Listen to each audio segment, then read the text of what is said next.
Wellbeing teams are a new way to deliver home care. They are small, self-managed neighbourhood teams inspired by Buurtzorg. And they can work both with self-funders or people funded with a personal budget, for example, through an ISF.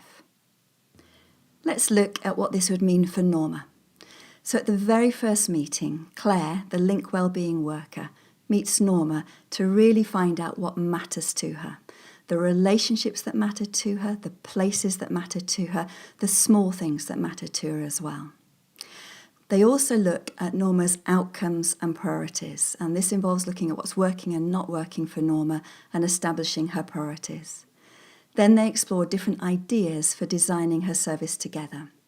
We use something called a support sequence. That means we start off by thinking about self-care, then where can assistive technology help, what the role of family, friends or community could be, and this is where we introduce community circles, and then the role of the wellbeing workers. This gets put into a weekly plan. Norma is supported to choose her own team by two different means, either sharing one-page profiles or one-minute films. And at the end of that meeting, and of course that might take a couple of meetings, then Norma's one-page profile, her team profile and her care and support plan and contract are then shared with Norma to confirm their agreement. Norma's service will then start, and what's really different here is Claire does not hand over the service to someone else. Claire then works with the team directly and is part of Norma's team too. At the 6-week review, we check up on the actions and also look at what's working and not working from Norma's perspective and the team's perspective as well, and update the information we have.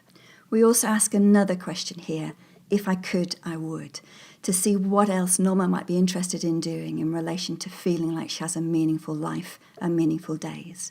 And of course, it's unlikely that it'd be possible to achieve that just through existing services. So this is where we really introduce community circles. And the community circle connector is there to explore with Norma what a circle could mean for her and to start to put that together.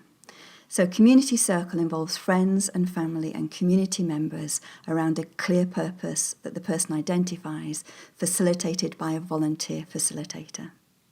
So then the community circle will start, and 6 months later there's a more formal person-centred review, where again we check actions, update what's working and not working, and this brings together both the team supporting Norma, the wellbeing team members and the community circle as well.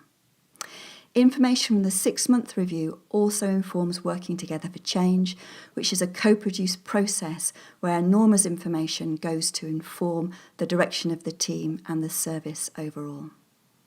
Now this would look exactly the same if we're providing the service to Joan with an individual service fund.